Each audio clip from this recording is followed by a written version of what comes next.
एक समय की बात है। एक छोटा सा गांव था जहां एक भिखारी रहता था। उस भिखारी का नाम माधव था। माधव रोज सुबह उठकर गांव के अलग अलग हिस्सों में भीख मांगने जाया करता था।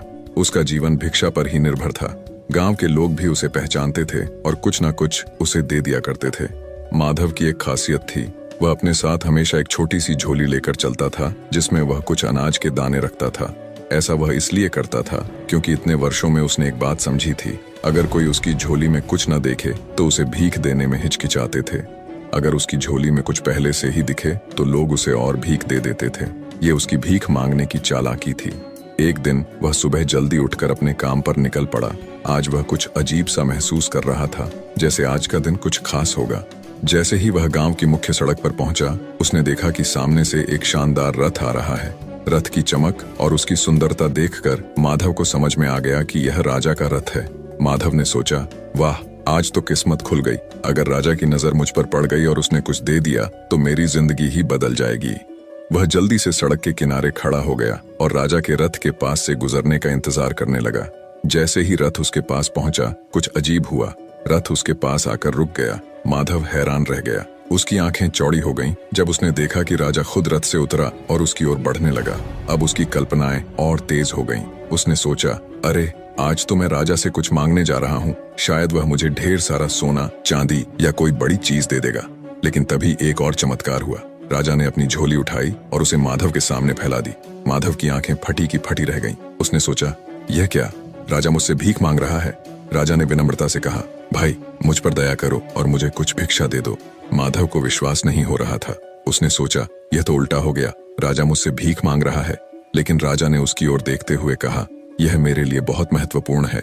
हमारे राज्य पर एक संकट आ रहा है और राज ज्योतिषियों ने कहा है कि अगर मैं इस संकट से बचना चाहता हूँ तो मुझे पहले व्यक्ति से भीख मांगनी होगी जिसे मैं आज सुबह देखूं, और तुम वह व्यक्ति हो। कृपया मुझे कुछ दान दो। अब माधव असमंजस में था। वह सोचने लगा, क्या मैं राजा को कुछ दे दूं? लेकिन मैं खुद तो एक भिखारी हूँ। मेरे पास तो खुद ही कुछ खास नहीं है। अगर मैंने राजा को कुछ दे दिया तो मेरे पास बचेगा क्या? काफी सोच विचार के बाद उसने अपनी झोली से एक छोटा सा अनाज का दाना निकाला और राजा की झोली में डाल दिया।